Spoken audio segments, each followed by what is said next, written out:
Okay, so welcome everybody to our very first panel of this colloquium, this 24-hour time zone relay. We're very happy to be hosting this first panel of postgraduate presenters here at Tien Institute, which is on the east coast of Australia.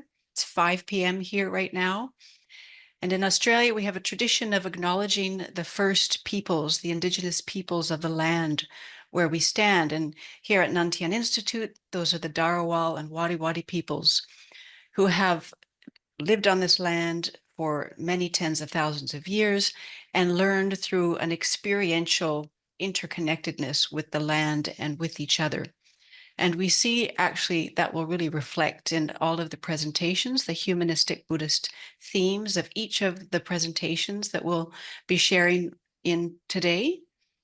So we have 6 postgraduate student presentations for you. And our 6 students are coming from 3 higher education universities and institutes. We have students from the University of San Carlos in the Philippines, the University of Malaya in Kuala Lumpur, and Tien Institute here in Australia. And these higher education institutes and universities are also very courageous in placing compassion and humanism at the core of higher academic learning. And this colloquium as well is really taking a courageous and compassionate lead in having postgraduate student presenters, full panels of postgraduate student presenters in the spirit of interconnectedness, so that its knowledge isn't this higher authority, a top-down process, but really, truly, we learn from each other in all of our stations in life and perspectives on the path of learning, the human learning. So thank everybody for participating in this panel. So a little bit of housekeeping.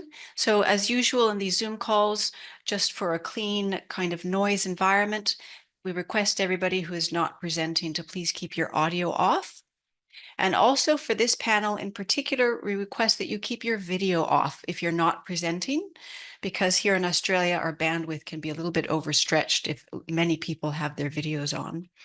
So aside from that, as you've probably seen in the schedule, this panel is comprised of 6 presenters in 2 sections.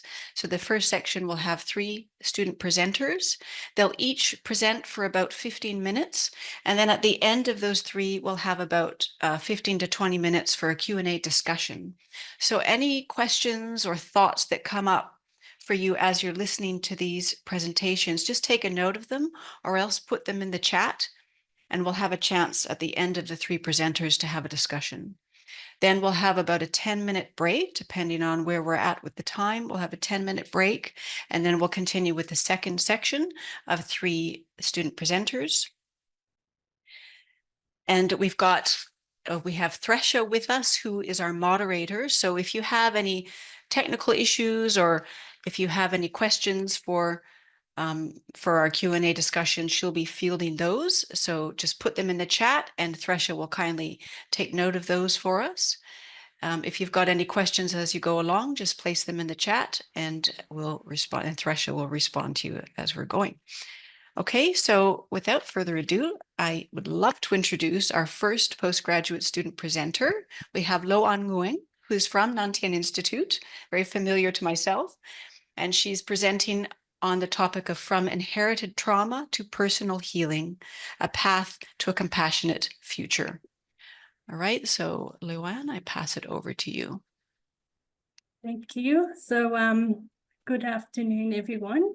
I thought to start off by sharing with you some of my story on compassion.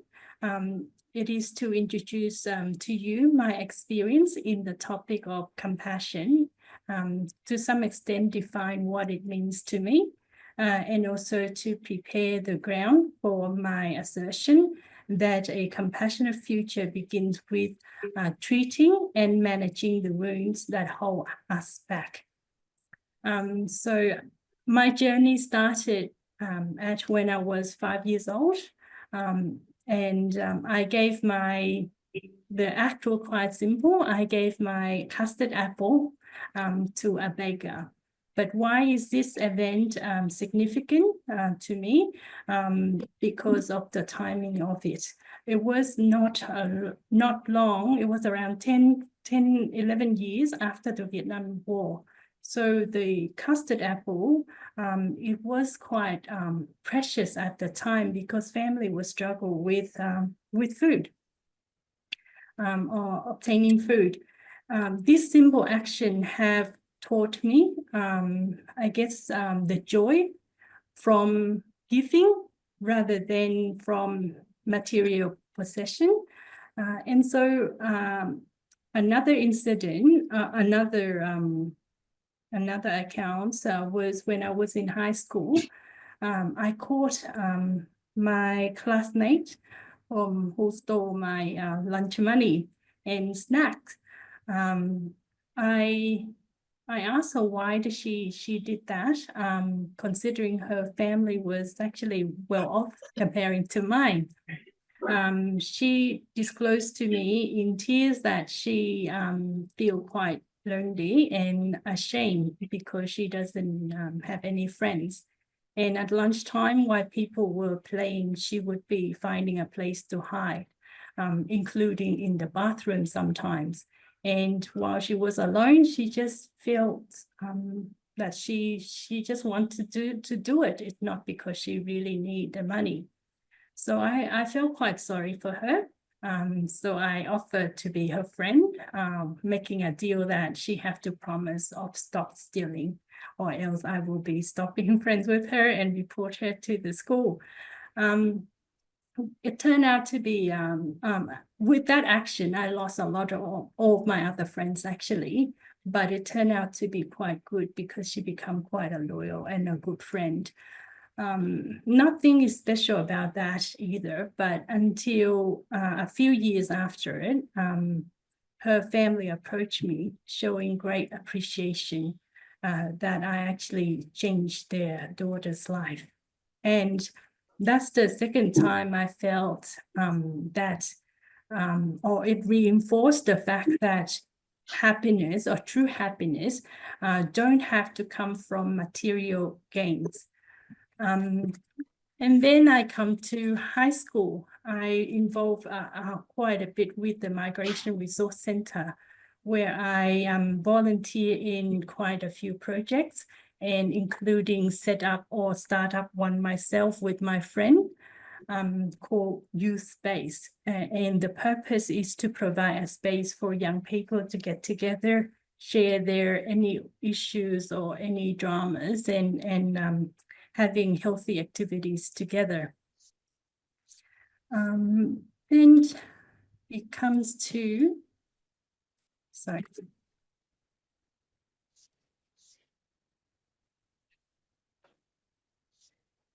I can go to, yeah, we go. And then it comes to, where am I up to?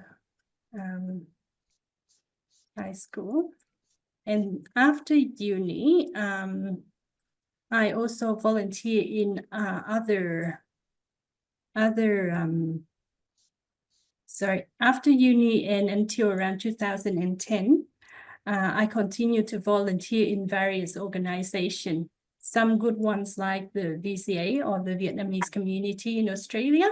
They work with other organizations who help with things like children and women trafficking, refugees, and also advocate for human rights, for example. But there are some associations or organizations that I have witnessed the misuse of fraudulent of charity fund. Also, I see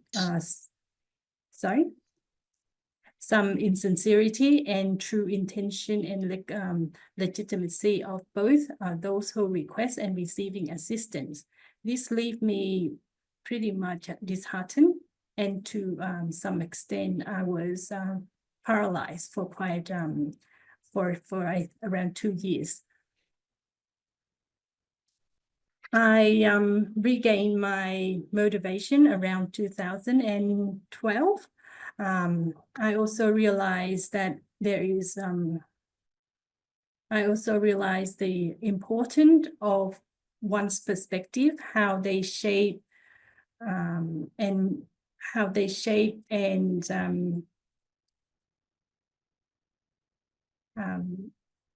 influence or affect your behaviors and or the way you live.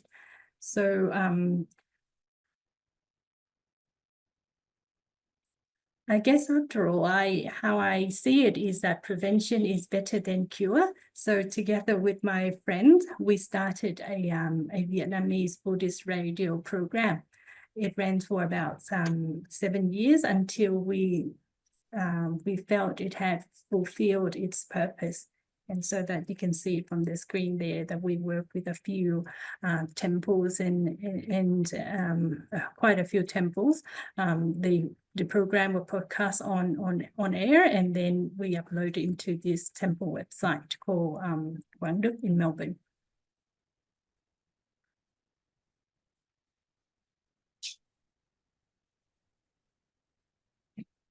My journey taught me that there are factors like the joy from the gift of giving that could motivate people, and there are also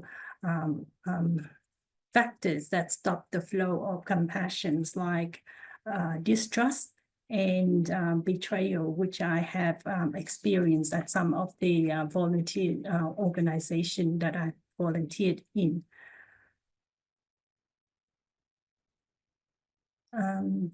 So it was about 3-4 months ago, while I was watching listening to a podcast, and one of the speaker was talking about how her family member was disconnected. The cause of it was due to the opposition of between members of the Vietnamese war. So one is obviously belong to the South Army or supporting the South Army, and the other one was supporting the communist regime. So this triggered a memory I had while I was working or helping at the VCA, which is this Vietnamese community of Australia. A board member present to me a collage of a drawing of the South Vietnamese and the North Vietnamese flag side by side. I remember this picture stirred a strong emotion in me. I felt quite offended, insult, and quite unhappy. Although I was born after the Vietnam War, the impact of it lingered in me through my family. This impact or this affecting how I respond to Vietnamese community, communist, or a Vietnamese that favor communism. So that's what I realized through the podcast, and this make me wanting to know those victims of war, especially, or people who have been neglected, abused, or betrayal, or discriminated, or failure in life. How would this negative experience impact their personal well-being, influencing their behavior, relationship, and even the ability for them to grow and thrive in life? So more specifically, how would it impact them in the act of giving compassion or being compassionate towards others in general, and those who hurt or cause or the cause of their suffering? I did. So in my course, it was called health as a Buddhist, I use that opportunity to look into what are the trauma and the effect that people going through. And this is the summary I did from the reading. So we can see that there's different category of traumas, for example, childhood or relationship, and some of the negative emotions that it left people with, like anxiety or fear, or and of course, for example, is I guess these are common effects that we encounter or see quite commonly or quite often in life. So and also I think it's not hard to see, and it has been a lot of study have been done on it, as well as psychologists have found that feelings like disconnect, for instance, will make it harder for a person to care for other people, or if it's a defensive behavior, would make it very hard, or seeing other person as a threat rather than a friend, and showing compassion, for example. So that is some of the things that I got from the reading, and it kind of giving me the confidence that giving me the idea that if we were to address this negative feeling, then in turn it will, of course, help us to be more compassionate, is for sure. But also this act would also have a ripple effect on the other people, like people, first of all, around us, and also a community as a whole. So I also look at, I guess I like to draw your attention to a study that was done by, I assume it's Mr. Zhao. His study looked at trauma in children that can lead to criminal behavior later in life, or so he find that in his study that people who have experienced childhood trauma are more likely to commit criminals, especially violent ones, when they grow up as an adult. And two of the reasons for this link is that he said one was when a person who experiencing, or children, and when we say children, we're talking about people of the age of 18 and under. His study was, I think, was from 16 and under that he was observing. The two links he found was, one was that children who witness or experience violence may copy the behavior that they have seen, and seeing this behavior as being normal.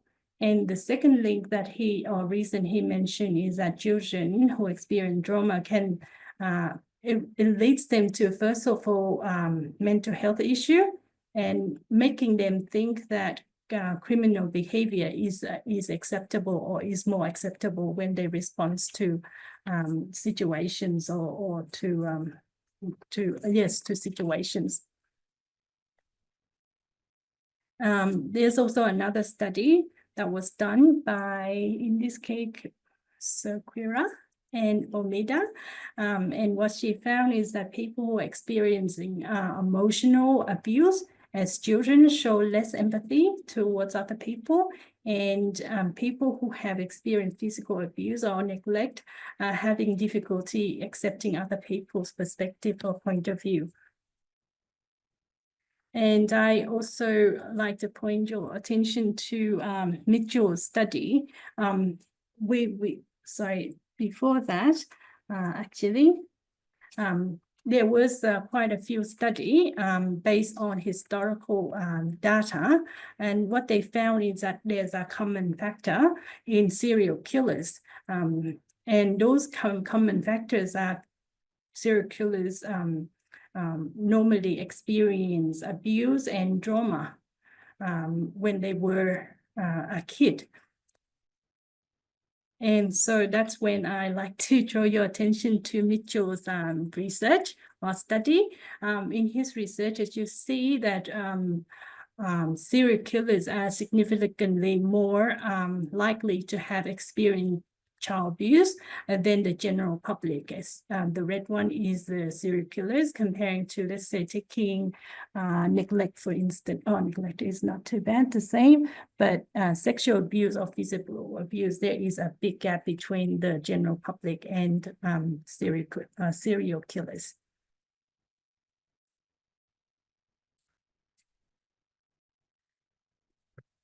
I guess what I'm not suggesting that people who have been experiencing trauma cannot be compassionate or criminal or murder.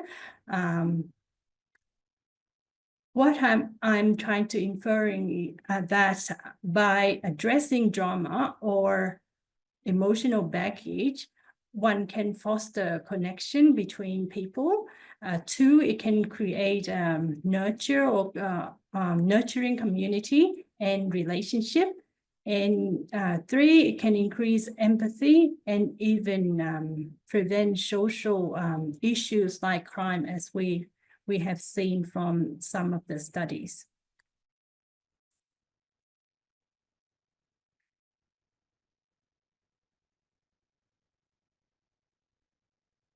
So what I am advocating for us is to be more reflective, mindful, and insightful about our mental status or state, and to address or manage any emotional baggage we might carry. I came across an analogy online, which I believe is an excerpt from Lay Venerable Tien, from his teaching, which I think is quite beautifully and gently convey what I have wished to express throughout this talk. So I'd like to read it to you. You are holding a cup of coffee when someone comes along and bump into you or shake your arm, making you spill your coffee everywhere. Why did you spill the coffee? The person might ask. And the response was, because someone bumped into me, and the answer was actually not correct. You spilled the coffee because there was coffee in your cup. Had there been tea in the cup, you would have spilled tea. Whatever is inside the cup is what you spill out. Therefore, when life comes along and shake you, which will happen, whatever is inside you will come out. It's easy to fake it until you get rattled. So we have to ask ourselves, what's in my cup? When life gets tough, what spill over? Joy, gratitude, peace, and humility. Anger, bitterness, victim mentality, and quitting tendencies. Life provides the cup. You choose how you fill it. Today, let's work together, filling our cups with gratitude, forgiveness, joy, words of affirmation, resilience, positivity, and kindness, gentleness, and love to others.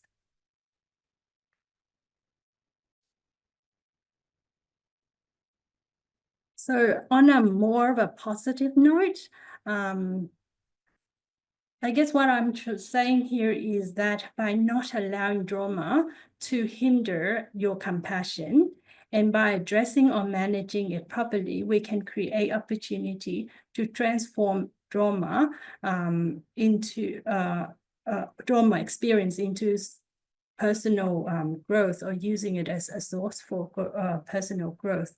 And there was a research study done by Richard and Lawrence, and they found that people who have struggled or gone through trauma experiences could foster a meaningful growth. And he found there's 5 of them, as we stated there. 1 is improving the relationship with others, increasing personal strength. 3, greater appreciation to life. And 4, enhanced sense of new possibility. And 5, deeper spiritual development. I guess before I close, I would like to remind why I started by sharing with you my personal involvements with charitable work. It is to illustrate the different form or ways that we can deliver compassion. And what I want to say is, no matter whichever way you choose to or wanting to involve, there ought to be an interactions and involvement with other people. I did mention that while I was involved in charitable work, there was challenges. Although I managed to overcome them, I feel if I was more connected, self-connected, aware, or better manage my mental status, I would have been able to display behavior that are more, I guess, less defensive, but more open and supported and willing to connect than I would have been. And by doing so, I feel I would have been more efficient and productive while doing these good deeds. The goodwill would have been multiplied as this behavior themselves to how I interpret, embody compassion in them, or they themselves are compassionate behaviors. I guess what I'm trying to say is, no matter what form of compassion you choose to be part of, I suggest it should begin with treating and managing the wounds or traits that hold you back. So thank you. Thank you so much, Loan. I'm sure that probably resonated for different reasons and on different levels with everybody listening. So Loan, we'll ask you to stop sharing your screen, and we'll ask Rhoderick John Abellanosa to step up and share his screen. We'll share. Yep. Thank you so much. So our next presenter is Rhoderick John Abellanosa from the Humanistic Buddhism Center of University of San Carlos. And he is presenting on ecology as the frontier of Catholic-Buddhist interfaith dialogue. Thank you for that. So allow me to start by making a remark that interfaith dialogue has been increasingly and proactively creating social cohesion, intercultural collaboration, and cross-country humanitarian efforts in the past decades. It is this paper's contention that ecological concern is a point of convergence rather for Catholic and Buddhist dialogue. Framed using Pope Francis' social teachings on integral ecology, this work explores thematically convergences that may serve as basis both theoretically and praxeologically in efforts to address such global problems as climate change, environmental justice, and social marginalizations due to market-driven environmental destruction. The United Nations has called on states to invest in a livable planet for all and has identified global warming, surging seas, and wildfires as problems that have been increased due to the world's ecological crisis. The devastations that have happened in my country, the Philippines, because of the recent typhoon Christine, as well as in other parts of the world, while primarily an effect of a natural occurrence, cannot but be also considered as a consequence of an ecological crisis. A related or similar experience happened in Valencia, Spain, just some weeks ago, and are believed to be caused by climate change, and which, according to experts, was characterized by explosive downpours intensified by changes in weather and temperature. Pope Francis in Laudato Si calls for a global solidarity to care for the earth, our common home. 8 years after Laudato Si, he reverberated in Laudate Deum, the call to ecological conversion, and once again invites religions to exert greater effort in fighting climate change. You can read this paragraph. I don't need to read everything. But for those who are interested, can turn to the document itself in paragraph 61. Along the same vein of concern on how religions can contribute to the ongoing discourse on and fight against climate change, this work explores how two major religious traditions, Catholicism and Buddhism, can move in a parallel direction towards advancing an ethic that supports efforts and movements that address climate change. So to highlight the value of interreligious dialogue, this paper identifies 2 points of convergence between the said religious traditions. The first of which is virtue ethics as the base ethic in the interreligious dialogue. And the second is ecological conversion, or the emphasis of spirituality side by side with efforts to promote and defend integral ecology and or even climate justice for the praxeological element of the dialogue. So allow me to elaborate virtue ethics. A specific proposal of this paper is to emphasize virtue ethics as the base ethic for a Catholic-Buddhist interreligious dialogue in the area of ecological advocacy. Here we take into consideration Pisani's position that in the absence of an environmental virtue ethics, environmental ethics itself is incomplete and unbalanced. This means that essential in this academic exploration is an elaboration of virtue ethics as it is appropriated in Buddhism and in the documents that I mentioned that represent Catholic environmental ethics. For climate change to be addressed, we need moral compass. This is one basic position of the paper. We need a moral compass. Climate change is not just a scientific issue, it's also a moral issue. An ethical lens through which we read, reflect, and solve our human concerns. Science without ethics cannot save the planet. Humans must be humanized for them to realize that they are part of this world and should ultimately care for their world, which is their home. Both Catholicism and Buddhism converge on this concern. Catholic environmental ethics has therefore an ally in Buddhism, or the other way around, or at least those who seek to appropriate Buddhism to environmental ethics. And more so if environmental ethics is grounded and read through the lens of virtue ethics. Modern academic interpretations of Buddhist ethics highlight the parallelism of virtue ethics of the two religious traditions. Although I'm aware that there are some objections on the appropriation of virtue ethics to Buddhist ethics, but I take side with those who affirm or favor the said appropriation, such as the scholars here mentioned. In the case of Catholicism, as represented by the documents I mentioned, Laudate and Laudate Deum, it is apparently grounded on natural law, ethics, which is genealogically traceable to the same philosophical tradition. In the analysis of Damien Cohn, virtue ethics aligns to the Buddhist spiritual view or vocation, if we may, in that the cultivation of virtue is what the path of wisdom teaches.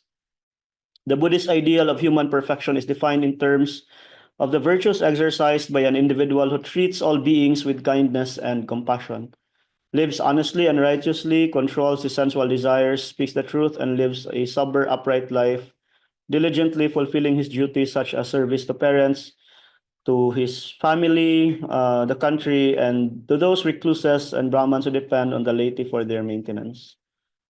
Cohn has emphasized the theological nature of Buddhist ethics and its parallelisms with Aristotelian virtue ethics. Another scholar, Fink, goes further by highlighting the role of the actor or the person not just as a passive or a relatively significant agent in relation to the end, that is Buddhahood or eudaimonia. Oran Hanner, another scholar, went further by proposing a more inclusive, hence a pluralist and gradualist approach to Buddhist ethics or virtue ethics, considering that one cannot superimpose a privileged Occidentalist reading on Buddhism and its ethics. Thank you. Now the question. Okay. So allow me to repeat that line. The point now is how will those that have been discussed in the foregoing concretely provide a grounding for a praxeological element in the interreligious dialogue, and therefore advance the defense of the planet amidst climate change is what the succeeding part would like to elaborate some more. And this is the second point of convergence now between the two religious traditions that will have greater impact in the advocacy for a fight rather against climate change. Another point of convergence now leads us to the frontier of action in the area of ecology and the role of spirituality or spiritual conversion. Laudato Si calls this ecological conversion. Virtue ethics makes us ask what sort of people should we be But this is also a question that has gained prominence, or rather importance, in Buddhism in light of the Four Noble Truths and the Eightfold Path. In Catholic social teachings, the centrality of the principles of solidarity and the common good presuppose that we can never build a just and humane society unless we nurture our virtues and temper our desires, shaping ourselves to become better persons in the image and likeness of God. Similarly, Buddhism reminds us of the interdependence of things. Both therefore call for the cultivation of virtue, which is not an individualistic or egoistic enterprise. It may be gradualist or pluralist, as the Buddhist scholar Oren Hanner would argue, but even though this is the case, still we have to nurture our virtues because of an end towards which we are moving. And in the case of Buddhism, this is Buddhahood. In the case of virtue ethics, this is good life. Buddhist ethics, in fact, is also an invitation, not just for its followers, but all men and women, all human beings of goodwill. And if we may appropriate here, um, or if I may be allowed to paraphrase Ananda Thera, the Buddha has showed the way on how religion and politics are to be harmonized so that they would reach the common goal, which is the good and the welfare of humanity. This task involves creating a workable polity in accordance with the Buddha's teachings, a polity where people can live in harmony and peace. Spiritual conversion is at the core of all the changes that we would hope to happen, including the environment. Injustices brought about by climate change are not an entirely technological, scientific, and political. Whether and whatever damage that has happened externally is mainly and essentially due to the injustices that also happen in the relational and individual level. We have not cared for our world because we have not cared for ourselves. Above all, we have not cared for one another. There is injustice that causes harm and damage to the planet because there are unjust people. We once again go back to Laudate Si that calls for change in lifestyle, conversion from greed and self-centeredness, and struggle for authentic freedom. It is a call to an ecological conversion, which is best captured by the statement of Pope Benedict XVI. Buddhism also invites every person to take the path of self-transformation, the elimination of negative states or vices, the replacement by positive or wholesome attitudes, or the wholesome ones, the virtues, transformation of the human being in the street into a Buddha comes about through the cultivation of particular virtues, leading step by step to the goal of complete self-realization known as nirvana. This is the way one becomes a Buddha. In the Christian or Catholic tradition, this is expressed by Jesus himself, who said, "Come and follow me." At the heart of its call to respond to the climate crisis, Laudato Si puts forward a serious criticism of capitalism and the current consumption pattern of nations and persons, viewed from the angle of politics and society and economics. The environmental ethics shared by both Buddhism and Catholicism is a potential rallying point for other groups like organizations, social movements, to push for more serious changes in our lifestyles. And again, we find a similar call in Buddhism in the words of Ananda Thera, which I here quote and I need not read in its entirety. So if I may conclude my presentation at this point, the destruction of the environment is largely due to economic and political decisions, but underlying these are also beliefs, mindsets, and attitudes. As peoples and groups stand up against practices, policies, and attitudes that are antithetical to climate justice, this needs the support of movements, communities, and above all, religions or beliefs. And this is where the invitation of Laudato Si is extended to Buddhism, or the other way around. At the end of the day, both of which religious traditions can very well share as an expression of compassion to humanity. Thank you. Thank you, Rhoderick. That was very heartening and inspiring to hear about, the harmony of the way these two religions see and take responsibility. So the more forces that are together, the better. And so our next presenter, we have Miss Cheah, and coming from the Humanistic Buddhism Center research center at the University of Malaya. And she's speaking on the cultivating compassionate futures, online religious communities, and offline participation among young adults. And so over to you. Okay. Good afternoon, everyone. My name is Cheah, and today I would like to present my research titled Cultivating Compassionate Future, Online Religious Communities and Offline Participations Among Young Adults. In 2020, the COVID-19 pandemic significantly impacts our daily life. And at the time, the Malaysian government implemented several standard operating procedures, including movement control order to prevent the spread of the virus. As a result, organizations, including religious organizations, were forced to find a new way to engage with their audience. And new media becomes the primary platform that allowed religious organizations to continue communicating with their congregants and provide spiritual guidance. Consequently, religious organizations utilize social media to develop their online community to facilitate information and message disseminations. In 2022, the Malaysian government lifted movement control restrictions. However, religious organizations are still active in utilizing online community as one of their preaching platforms. And this reflects the emergence of contemporary religious practices and the interplay between the online and offline activities.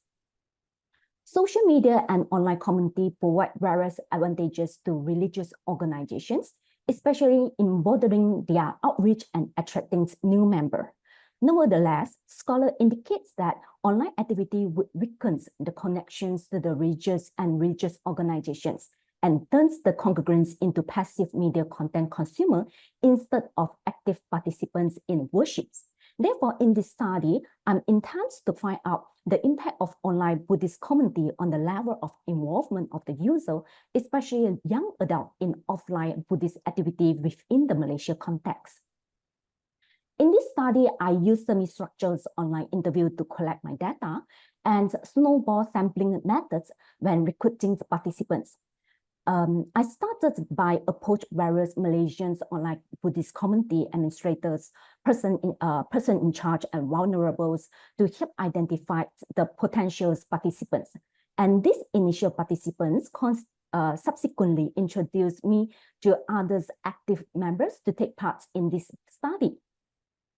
A total of 12 participants voluntarily participate in the study, which comprised of 7 female and 5 males Malaysians young adults aged between 18 to 26 years old, and all of participants are currently participate in online Buddhist communities. Buddhist organizations are increasingly utilize social media to create their online communities, and the shift is driven by the need to uphold religious practice and maintain strong connections with congregants, especially during the pandemic and ongoing societal change. Based on the observations, I discovered that Buddhist organizations utilize the online Buddhist communities to publicize their upcoming events. And according to our participants, they disclosed that the main purpose of publicizing upcoming event is to attract a large number of the attendees and to promote the organization itself. And therefore, the content in the online Buddhist community revolve around events which serve as a way to engage young adults and encourage their participants in various religious activities. Ultimately, these engagements deepens their understanding and knowledge of Buddhism. And according to our participants, they indicate that they perceive the online Buddhist communities as a promotional tools. And therefore, they see the content that posted on the Buddhist organizations, Buddhist communities actually positively impact their level of participations. That's because the contents are kept continuously remind them of the upcoming event. When it comes to the user engagement behavior within the online Buddhist community, although the social media allow the user to express their view and opinions freely, however, the participants disclose that they are reluctant to comment unnecessarily within the online Buddhist community. And according to the scholar, unrestricted engagement through comments and personal content is typically a measure of the success on the social media and the online community. However, this dynamic changes when it comes to the online Buddhist communities. Participants are restrained from making casual online conversations and unfiltered comments as they perceive both religious content and space, no matter it's in online or offline, are sacred and should be treated respectfully. Therefore, they believe that the online community should also be treated with the same level of reverence as physical space. Although participants prefer minimal participation in the way of comments, it should not be misinterpreted as participants feel less involved in the online community. Instead, online community is an extension of their established offline relationship. The respect and venerations for their religions that participants demonstrate in the real world are actually extended to the online. Therefore, the online community is perceived not as a space for casual conversations, but as a platform for the Buddhist organizations disseminate information to the about Buddhism and foster connections among individuals practicing Buddhist principles. When it comes regarding to the offline Buddhist activities, participants disclose that they are more inclined to attend online Buddhist activity if their friends are participating.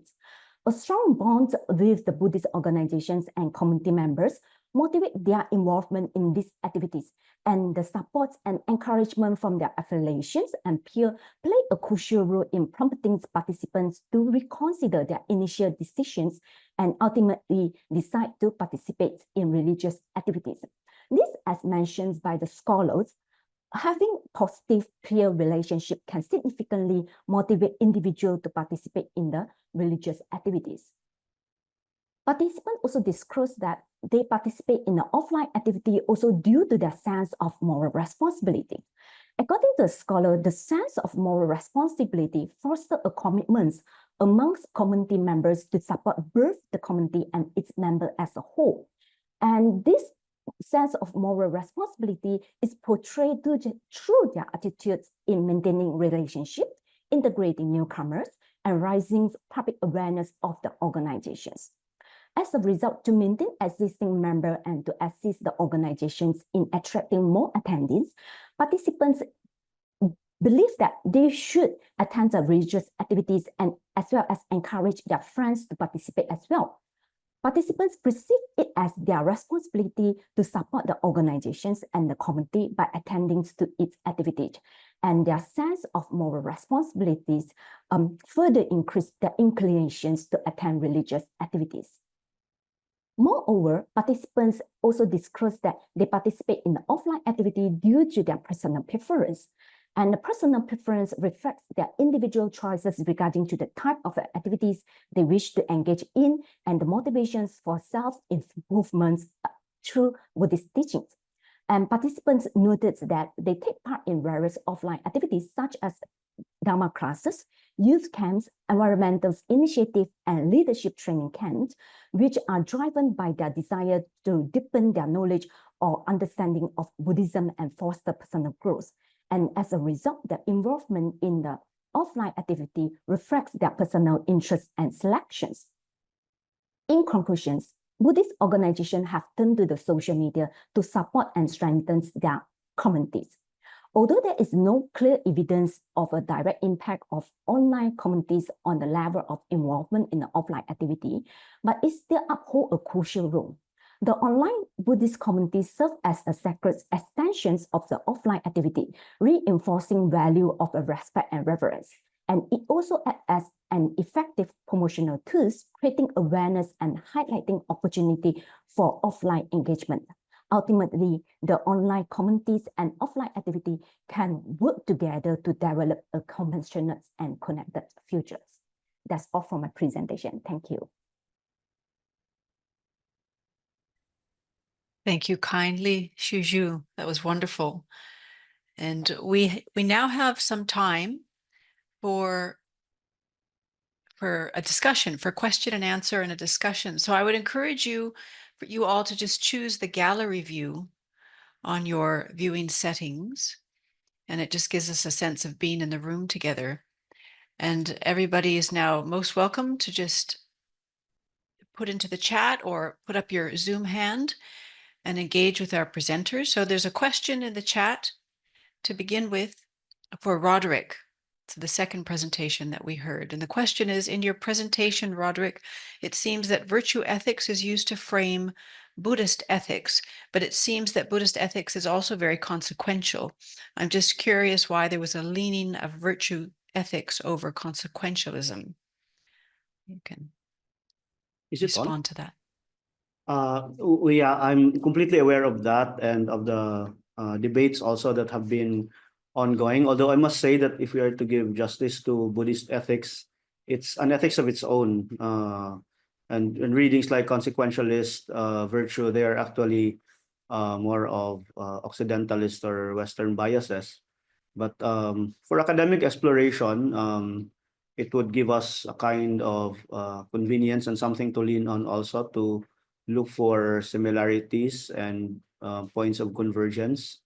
And one practical reason, I must say, at least for the purpose of my presentation, is I purposefully highlight the similarities between virtue ethics and Buddhist ethics, informed by those scholars that I mentioned in those Venn diagrams, I must say, simply because Catholic social ethics, which is mainly or essentially informed by natural law ethics and virtue ethics, is within that paradigm, and that is where the two, I must say, can perhaps converge. Elizabeth, your Thank you. Yes, thank you for that question and response. That was quite a philosophical reflection for us there, to think of East and West and the differences that come when we look through these different philosophical traditions as well is interesting. I don't see any other questions in the chat right now. Definitely feel free to speak up, put up your hand. In the meantime, I have a question also for Rhoderick and Shuju in particular. So we heard about the online and offline participation in Buddhist communities in Malaysia. And I'm wondering, in the Catholic community, Rhoderick, that you've seen, what the comparison would be like if you see a similar trend in the online and offline participation. Yeah, there have been pronouncements more recently from mainline or mainstream Catholic religious authority on the responsible use of social media. The call to be more compassionate in the internet world is a challenge also for Christians, because whatever violence that may be done in the actual dynamics of human relations, that may also be very possible in social media. Yeah. Shuju, I wondered when you talked about the online participation in the Buddhist communities and the reluctance, sometimes the reluctance to comment and say as much, along with what the research shows, if you have any sort of your own personal reflections on that and why you think that might be. I think based on the data that I collected, yeah, the participants, they indicate the reason why they refuse to they try not to comment too much in the Buddhist communities is because they're afraid that it might portray what they say is represent the organizations, and they also view the online Buddhist community as respectfully, which is also linked to our culture in Malaysia. Yeah, because our brought up is to say that you just follow what the your seniors say, as well as what the religions told you to, and you should not questioning too much. Yeah, so I believe, based on our culture, our upbringing, it try to limit our freedom of speech. We just follow, we just have to show that our respect to our faith. Yeah, so I think these are the reason that why, participants, they try not to comment too much, in the online Buddhist community. Yeah. That makes sense.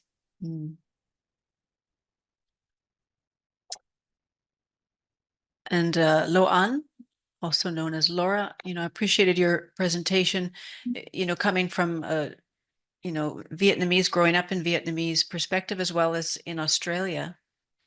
And, I'm kind of really hearing in these 3 different presentations coming from different cultural environments and, the different cultural kind of contexts to what you're all talking about.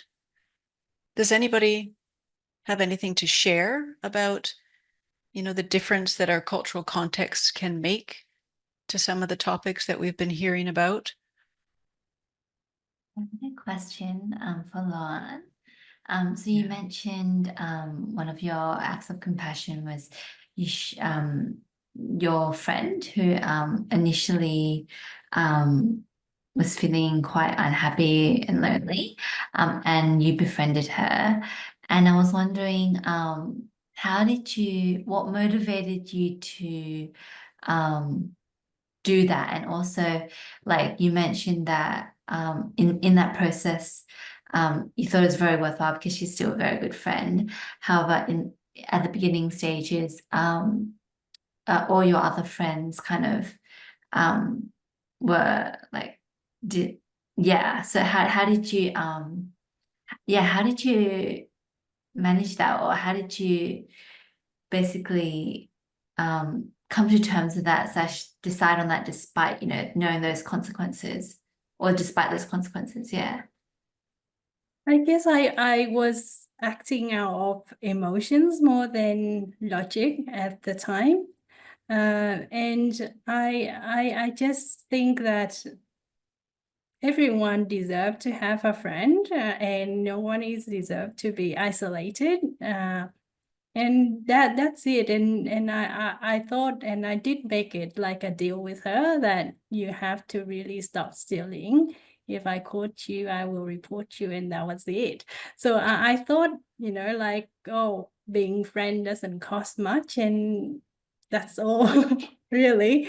And I think it's quite rewarding, because she's quite studious and quite smart as well. And at the end, she ended up, like, the friends that was left me because I choose to be, with her, they end up liking her, and we're just friends, I guess. Where things are more easier when you're younger.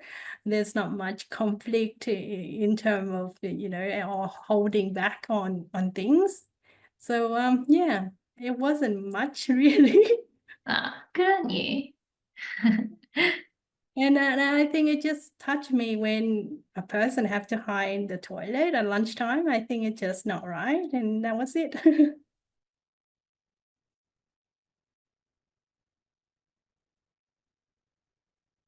Thanks for sharing that. I think, like I've always wanted to reach out as well, to certain people, and like when I went to school, but I think it's interesting to hear your reflections on that. Thanks.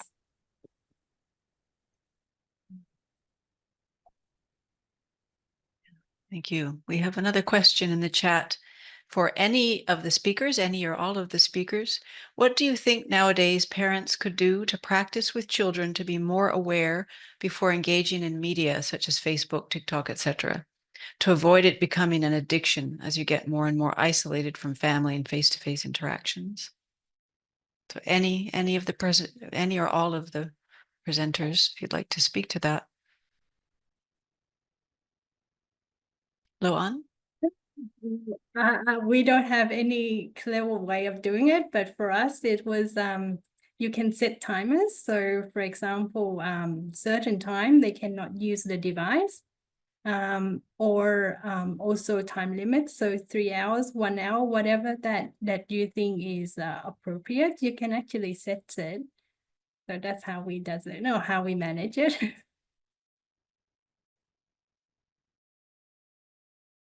I also would like to answer the questions. Please, yeah. So I think, you know, currently based on my observations to the Phó Quang San, actually they organize plenty of activities for the children or young adult. So I think that, you know, wants them to away from the social media or gadget, the best way is bring them to the temple together. Yeah. So, you know, because those activities that when I observe the BLIA, their social media page, I can see that a lot of fun activities, such as the youth camp, you know, and then some singing competitions, and then some leadership camp, and so on and so forth. And from there, you know, they can learn besides away from the gadgets, they also can learn about, you know, Buddhism. I think, you know, so the parents, you know, can bring them to the temples, you know, to join some activities rather than to give them tablets, you know, to play with it. Yeah. Yes, fortunate to have that community there to provide those activities. It's great for kids. Thank you. Rhoderick, did you have anything to say to that or any thoughts? Yeah. Though that's not a direct concern of my paper, but I think that is something that could still be touched somewhere along the theme of conversion. It's first of all, we must admit that it's an uphill battle for us nowadays, considering that technology is kind of a river from which we draw a lot of resources. And if we close one, it's possible that we may also close everything. From it, we get to communicate to one another and so on and so forth. So I think it's more of a regulation and a gradual teaching of mindfulness on the part of the ones using it. And for those who belong to the younger generations, perhaps more guidance on the part of those who are older and more responsible. In a way, telling them that it can be harnessed more as something of a positive agency rather than a destructive one. And this is where conversion is very important. And as I have said in my paper, just like climate change, I believe that the question concerning technology is not just a scientific one. It's also a moral and an ethical one. Yeah, thank you for that. Shin Kai Tan. Thank you. Actually, I would like to add on to what Sushi and Gabriel has to say. Actually, it's not just about that. It's also about how we do it as well, like personally. So it's like we set an example of some sort. Then because whatever we do, they will automatically follow. So it's, you know, monkey see, monkey do. So we just follow the right way. So for example, maybe we need to find a bad, although we can do this, we can encourage this, oh, can go this, go that. But at the same time, we also need to understand like certain things, you know, for example, maybe because I'm also considering like maybe I won't own a gadget in the future at all. At most I have a laptop for things necessary. I won't own a phone in the future. I'm considering about that so that I can set a future example for my children, whoever I have in the future. And then and also I'm also currently thinking about like a lifestyle where I can go back to maybe semi-rural life in some sort to encourage some sort of cultivation, yeah, holistically. I would like to join you there, Kai Tan. And that's compelling. And Raymond? Yeah, good evening, good morning, good evening, good night, wherever you are. I'm Malaysia. I'd like to pose a question regarding maybe any of the panel can answer. Okay, prior to COVID, all the congregation physical presence, and during COVID we have online, and after COVID now we have hybrid. What do you see? Do you see a future hybrid to cater for all these aging populations? Because you know, when you age, your physical disabilities will appear. So will the future be more hybrid in propagation, or is it not?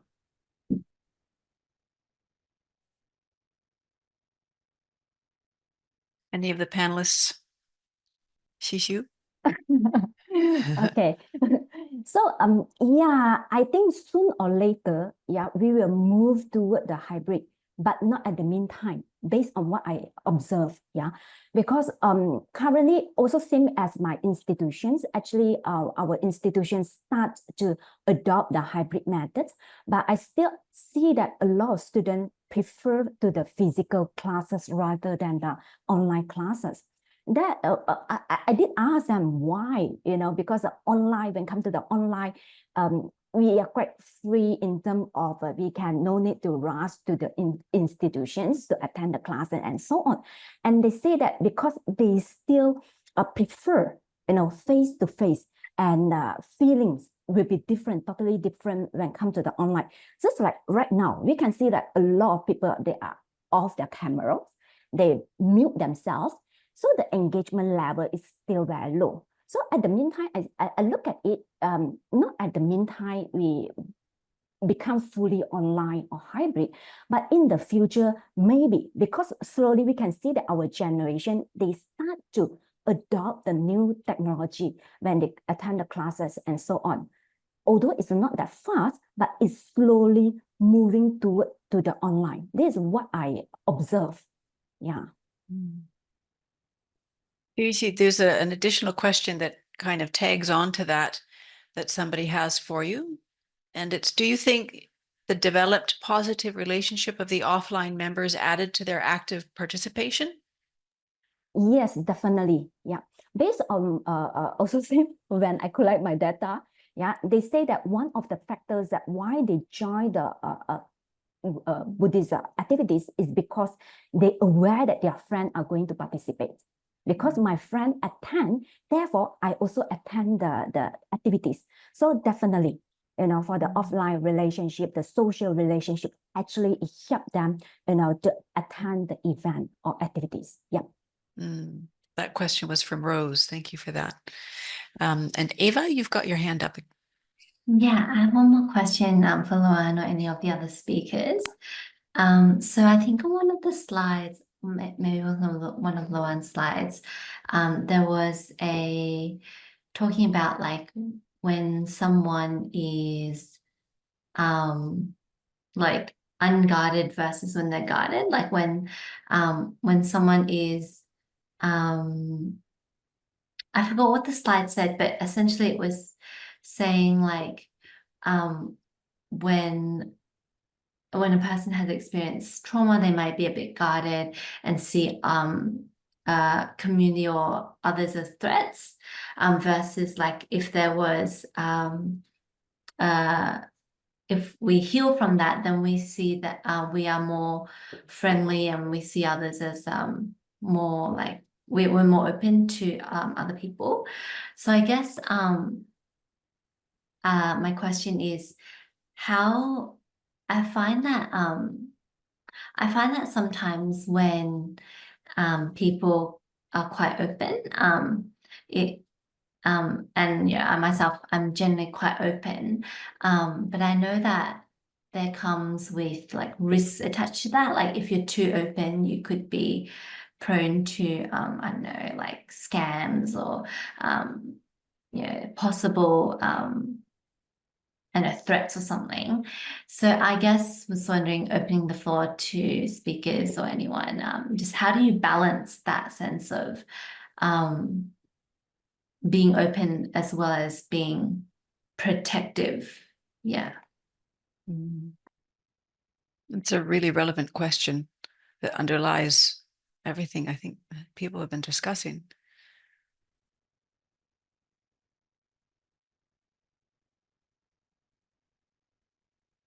And a response from the panelists or anybody else?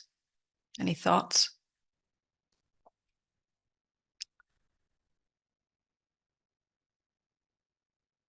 I feel like, for many of us in our lifetimes, it's changed. Like in my lifetime, you grew up and generally you would sort of be taught to trust people. And nowadays, parents probably are cautioning children to be careful of strangers more than they did when I was a child. And how do you balance that with the need to be compassionate and see the goodness in everyone?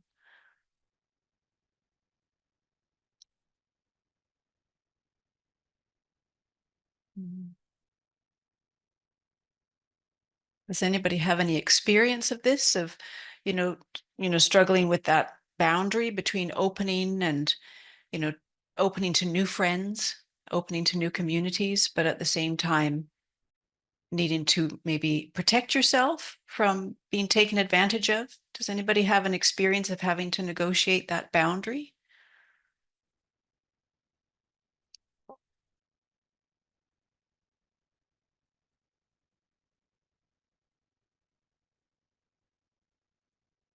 Marcy? Hi, how are you? Hi. Good to see you. Hi.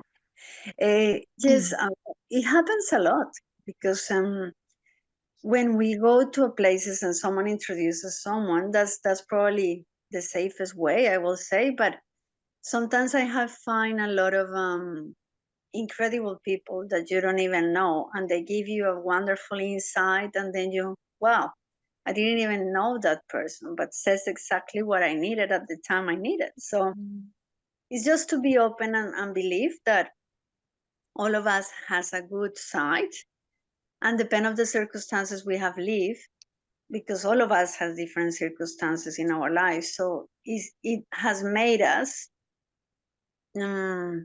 change a little bit. But if we just believe and trust, as the Buddha always, talk about, give to everyone without any difference, that the people that sometimes you believe will be the bad one is actually has a good heart. It's just had a bad experiences. So I think we just have to teach our kids to trust again, because I think the new generations are very, very motivated to be online most of the time. And they had a lot of self-esteem, very low self-esteem, some of them, lack of confidence as well. But it comes as well, which where they are growing up, what is the environment. So I think the more we approach spiritual matters, meditation, and then we can really start bringing that good example to the kids around us, not just our family members. But yes, I think at the moment is a big thing, because as we have done in the Tien, some group, we had getting together as a with some people that we are studying. We are talking about that digital bridge too, because there is a lot of addiction, and we are trying to actually create a support group for people to talk about how much I'm staying online, how many days, for how many hours. So that really helps, because then you start getting more conscious. Oh, I have been 3 hours, stop. Or alarms are good as well, because that makes you stand up, walk a little bit, and forget about the computer, because our eyes suffer, our neck suffer. So it's a lot of things that we need to be conscious about our body, as well of our time for everything. So yes, thank you. I just wanted to say that. Thanks. That was great. Thank you, Thank you. Marcy. Thanks for sharing that. And Loan? I thought, thank you. I thought I just want to point it out that most of the crimes actually happen with people that you know. So the point I'm trying to make here is it's not a stranger or someone you can trust or not. It comes down to the person's in the core, I guess.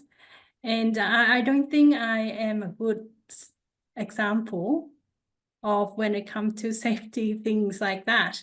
And I take an example when I was traveling to Korea. And my phone was out of battery. I couldn't connect. There was no internet, and it was very late at night. And I was traveling by myself. I couldn't find the hotel. So what I did was, and it's a time where there was no cab. And I was so close to my hotel that even the cab, it's like, you know, they won't take me there. And like I said, there was no cab running. So I was like, what do I do? I went to a 7-Eleven and asking for help. And he doesn't, the shop assistant couldn't speak English. So he called a customer come and help me because he speaks English. So the customer who happened to be there offered me to take me to the hotel. He said, although it's very close, it was like a cut off of road in between. So I have to go around. It was a bit complicated to get there. And I actually did get into his car.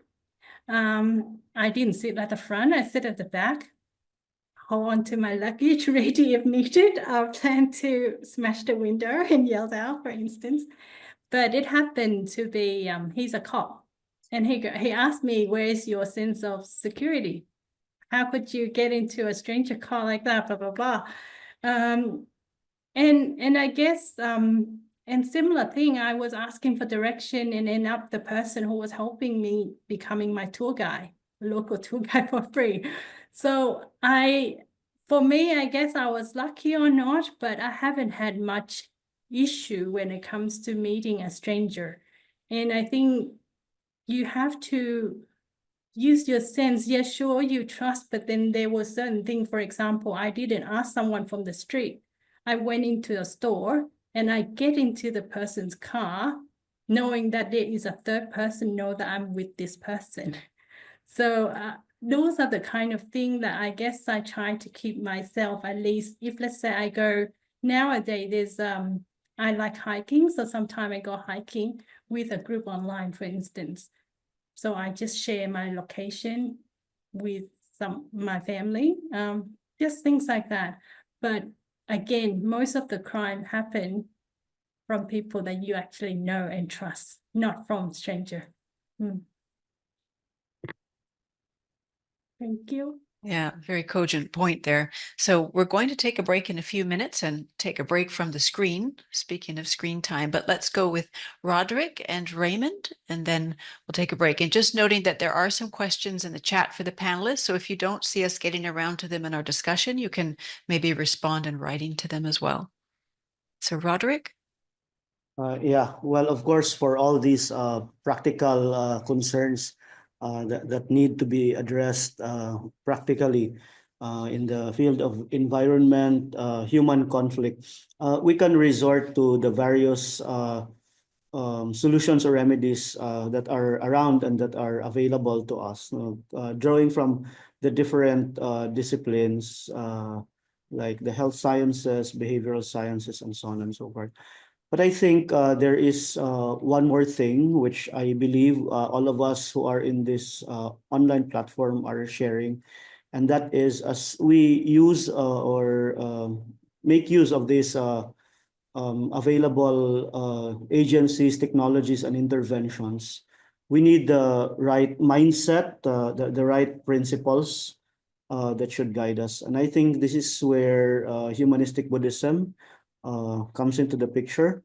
The importance of finding the middle ground, the virtues that are needed for us to be able to make use of these agencies in a way that will make us more human, because it's possible that as we use these things, we get swallowed up by them instead of using them to make us more humanized, if we may. And I think the same is true because a while ago there was a question on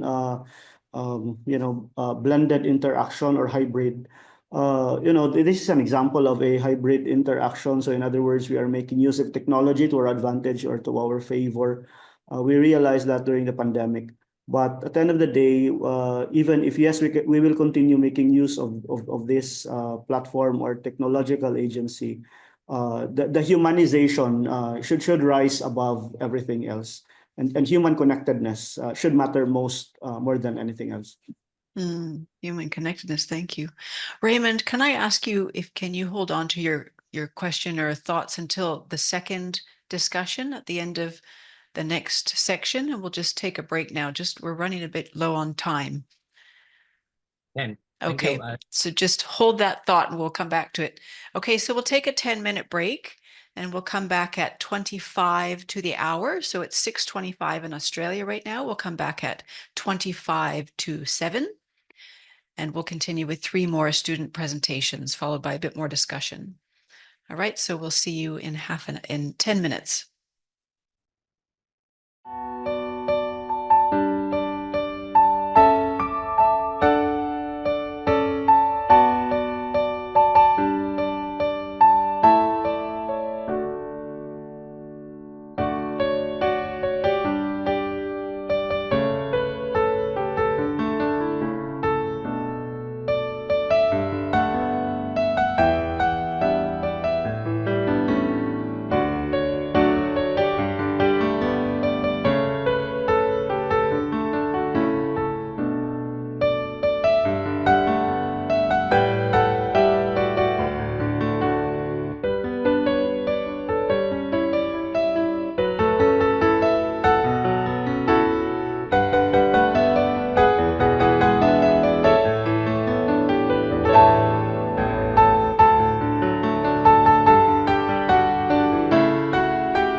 Okay, so we will now begin with the second section of this panel. We have 3 presenters, and we'll begin with Ian Nicholas Hugo from the Humanistic Buddhism Center at University of San Carlos in the Philippines, speaking on the imperatives from Buddhist environmentalism and Papa Francesco's Laudate Deum. So over to you. So for the longest time, the world and her future are bothered by different challenges and problems. These challenges range from different aspects of human existence to natural calamities. The most prevalent of these problems is, of course, the global environmental crisis. To find probable solutions, mankind tries to find ways and means worthy to be called the best ways. Unfortunately, as of today, calls for better or best solutions are still being made, implying that society and the global community are still experiencing one of its principal challenges, and that is climate change. In response to this growing environmental crisis, scholars worldwide have begun to interrogate religious traditions with the hope of a possible, or I may say, the best way to curb this principal challenge. In effect, different views and arguments emerged, which is generally referred to as religion and ecology. On the one hand, amidst these arguments from environmental ethics, religious traditions become a possible resource in addressing the crisis. On the other hand, critics also point to religion as redounding to the crisis. This goes to show that even with the religion, pointing fingers cannot be avoided. If this is the case, in the midst of this environmental crisis we are facing, who can we turn to, at least to find mitigating ways for a possible remedy? Is our future and the future of our children's children already doomed? Is it already too late for this crisis to find a solution for the world to be still habitable in the next, say, 100 years? Today, I would like to turn to two religions, Buddhism and Catholicism, which I think could give us a glimpse of how to care for and be compassionate of the future so that in one way or the other, we can say, tomorrow will never die.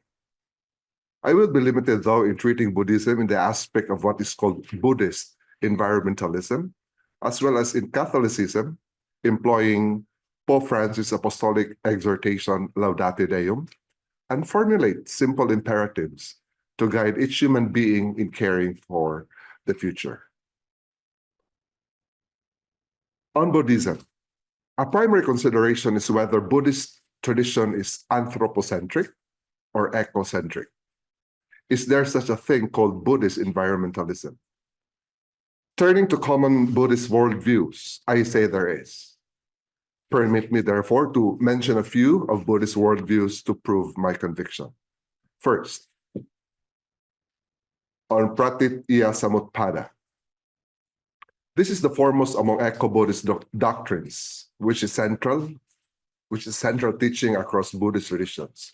This states that everything is dependent on conditions, that nothing arises somehow autonomously or independently. Originally, dependent origination or dependent arising is construed primarily about causality or conditionality. However, the Huayan Buddhist tradition offers a metaphor of the jewel net of Indra as evidence that Buddhism views the cosmos as an infinitely repeated interrelationship among all the members of the cosmos. Moreover, the doctrine does not simply imply that any one thing depends on different conditions, but it expresses that everything is mutually dependent on everything. Following the Huayan tradition, a Buddhist scholar, Joanna Macy, suggests that this interdependence is a form of deep ecology that helps us to recognize our embeddedness in nature, overcoming our alienation from the rest of the creation and regaining an attitude of reverence for all life forms. These doctrinal interpretations express the idea that Buddhism is non-anthropocentric. Second, on Tathagatagarbha, or in English, the womb of suchness, or in the Mahayana tradition called Buddha nature. This doctrine suggests a form of non-anthropocentrism and is related with Pratitya Samutpada. This expresses that sentient beings, in some traditions including non-sentient beings, possess this Buddha nature. Sentient beings' fundamental nature is awakened mind, which is of unsurpassed value. Over time, the third patriarch of the Huayan school, Fazang, understand Tathagatagarbha as neither an individual consciousness nor something that stands apart or opposed to matter. It is instead the one and only source of all that exists, creating and sustaining the Dharma realm of dependent arising, albeit without separation from that realm. This links every sentient and non-sentient altogether to the concept of interdependence and interconnectedness of all things. Furthermore, another Buddhist scholar, Donald Swearer, argues that all sentient and in some traditions non-sentient entities are interconnected on the following Buddhist worldviews: dukkha, karma and rebirth, the Tathagatagarbha, and of course, Buddhakaya. Third worldview is on anatta. Okay, this doctrine suggests that sentient entities, specifically humans, exist without selves. The five skandhas, rupa, vedana, samshna, samskara, and vijnana, enable one to capture the essence of the no-self doctrine. The former is marked by impermanence and dependent origination, that is, humans are, like everything else, are conditioned by innumerable other phenomena and personal and social habits. Simply, human beings cannot insist on the existence of a unique self. Everyone is just a passerby in this or in his physical existence. And the fourth is a practice called tree ordination. It is an important Buddhist practice that expresses an environmental perspective.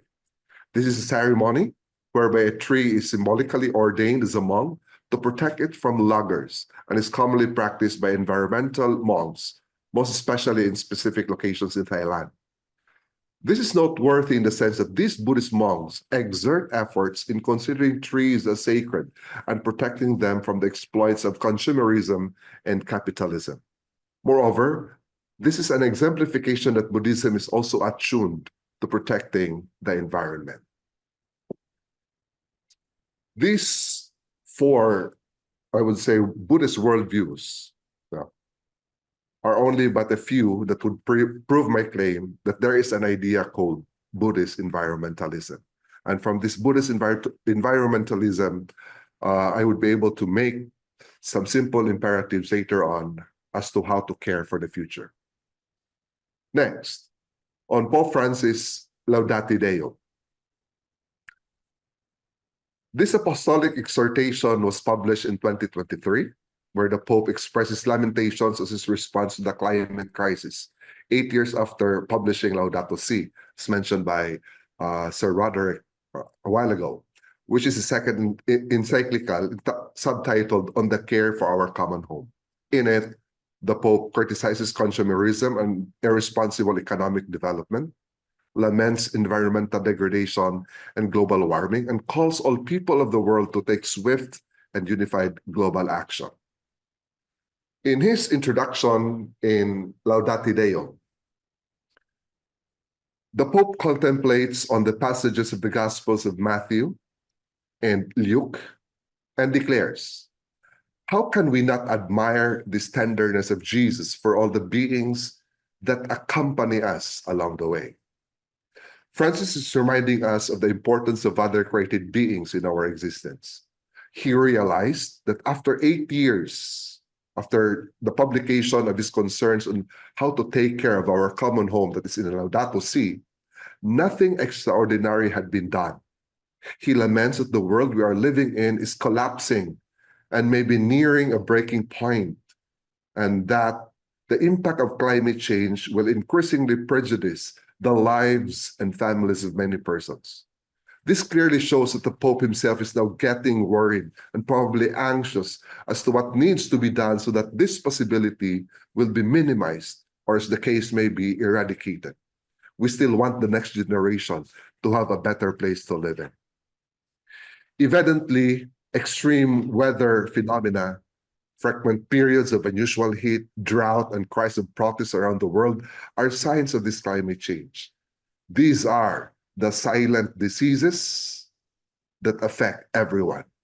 The Pope is so concerned about the rise of global temperature that may lead to the melting of ice caps in Greenland and a large part of Antarctica, which may lead to an immensely grave consequences for everyone. A lot of people are aware of this catastrophic effect once these ice caps will give in to extreme heat. From these phenomena that are observed, to whom shall the blame be placed? And who will be held responsible in the event this great catastrophic effect will take place? The poor? The rich? As usual, the blame falls on the poor. However, the Pope weeps that in reality, a low, richer percentage of the world's population are the ones who contributed a lot to the situation. For example, emissions. It is a fact that richer countries have greater emissions compared to the poorer ones. The Pope declares, how can we forget that Africa, home to more than half of the world's poorest people, is responsible for a minimal portion of historic emissions? True enough, it is absurd to argue that the poor will get the blame for situations like these. In an anthropocentric approach, the Pope poses a technocratic paradigm as a primary cause of the environmental decay. This paradigm consists in thinking as if reality, goodness, and truth automatically flow from technological and economic power, such and monstrously feeds upon itself, inspired by the notion of a human being with no limits. Amidst the impressive and enormous technological advancement, human beings became highly dangerous to others, giving them the possibility to induce harm and threaten mankind's survival. The paradigm implies that the cause of the sudden acceleration of, say, global warming is man himself. His greed for power and profit, utilizing everything that exists, and forgetting that these are primarily gifts to cherish and be thankful of. The Pope actually calls for urgent action on the climate crisis and for society to reinvent the meaning of progress and development. He writes that our responses have not been adequate, while the world in which we live is collapsing and may be nearing the breaking point. He also says that we should not seek power for its own sake, but instead use it to create a better world for all. Finally, the pontiff reminds his reader, not only the Catholics, but also from other religions, that human life is incomprehensible and unsustainable without other creatures. For as part of the universe, all of us are linked by unseen bonds with a sacred, affectionate, and humble respect.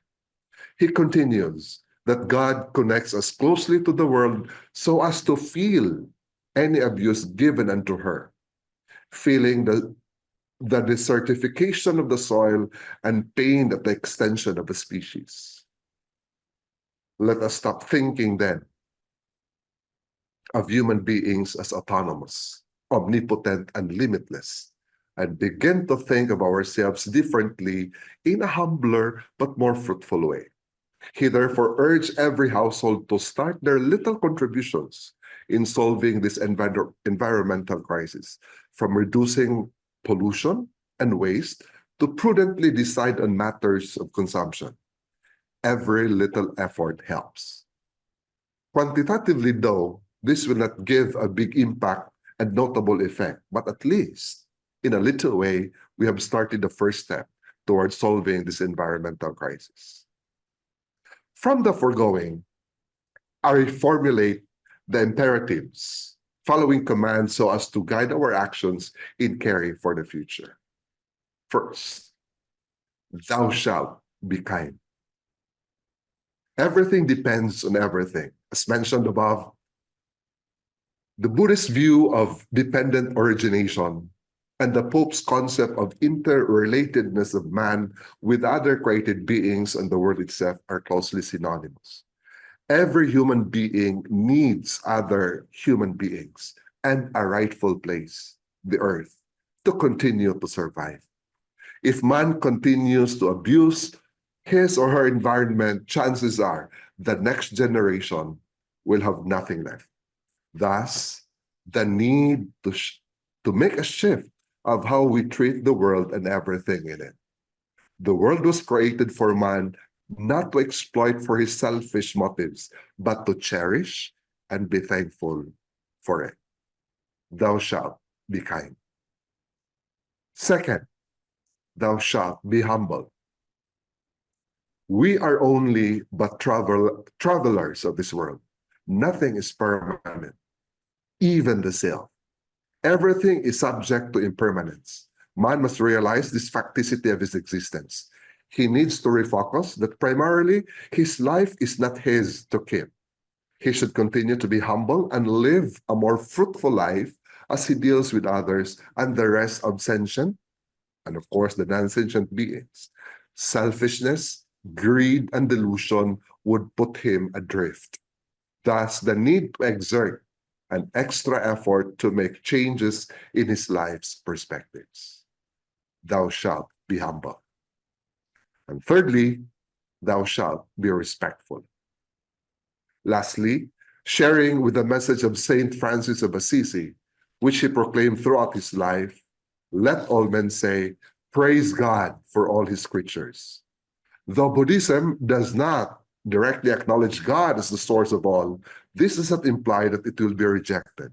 For whatever religious affiliation one has, he or she must exercise the universal virtue of respect to all creatures, sentient and non-sentient. Whether God or Dharma or whatever it is, as long as the respect for all is practiced, then we can expect a livable environment free from oppression, deception, and ignorance. My final words are lifted from Laudate Deum. When human beings claim to take God's place, they become their own worst enemies. Thank you. Thank you, Ian, very much for sharing that. It's incredibly satisfying to hear the wisdom of Pope Francis and this herald, from the Christian perspective. It's really resonant. All right, so our next presenter is Joseph Frowley from Tien Institute, and he's presenting on recognizing no self as the defining moral task, implications for ethics, regulations, economic models, and religious mores. So over to you, Joseph. I'll spotlight you in a moment here. Thank you, everyone. And thank you to the presenters. Very well done so far. I had a slight change of topic that Elizabeth didn't get. I'm going to be presenting on a defining communal morality for a compassionate future. To begin, I would like to encourage you to imagine for a moment standing on the footpath of the busiest street in your town. Take an extra moment to notice the colors, the smells, and some of the vibrant sounds of this busy street. And as you stand there, take a moment to notice all the other people that are passing by. There could be tens, hundreds, or thousands of people walking past each minute, driving their own cars, walking with noise-cancelling headphones, or watching their phones quite intensely. They're in their own worlds. And as I stand on my busy street, my phone sends me a notification. It's time for my moment of inner peace. So what I feel when I'm reflecting on this is that it appears that we are all each independent centers of experience, in charge of our own destinies, but separate and isolated. And I wonder how many of you on your street corner felt the same. As Buddhists, we should almost be obsessed with causes. So what causes this shared feeling of independent, separate, and isolated selves? I'd like to reflect on some of the cultural or social causes of this, speaking from a native-born Australian. Australian society is built upon the view of the isolated individual, the unchanging self that is worthy of cherishing and placing above all else.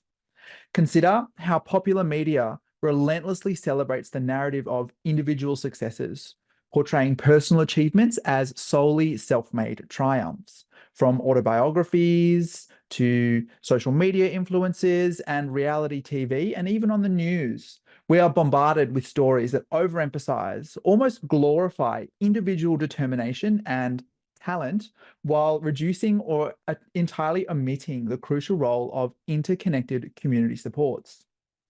This view of an isolated self also fuels our consumer culture. In this global age, purchasing and acquiring and consuming is one of, if not the primary means of self-expression and identity formation. Consider that we are virtually drowning in advertising, images of people who communicate and bolster their identity to their specific consumption choices, the brands that they wear, the wellness products they put on their body, or the lifestyle experiences that they collect. And we are told that if we do this same level of consuming, acquiring, and purchasing, that we can be as happy or as fulfilled as the people in these advertisements. This identity, as defined by overconsumption, literally makes a marketplace out of personal development and self-actualization. These things are now just commodities to be acquired rather than experiences to then be shared with members of your community. Consider the example of meditation in Australia. When the practice of meditation met Australia's individualistic cultural paradigms, a really dramatic transformation occurred. Meditation was reinterpreted from a communal wisdom practice to a personal productivity tool. The stats tell the story here.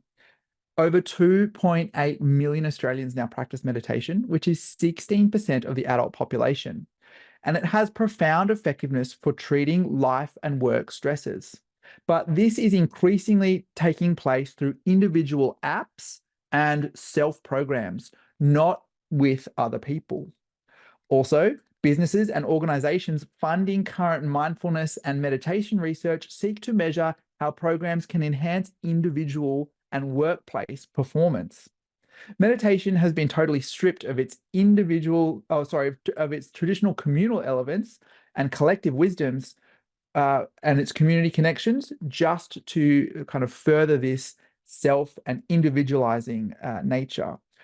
What happened to meditation, I think, reflects a more broader cultural paradox. As we invest more heavily in tools and techniques for personal development, we simultaneously move away from the interconnected, the communal experiences that have supported humanity's collective evolutionary history.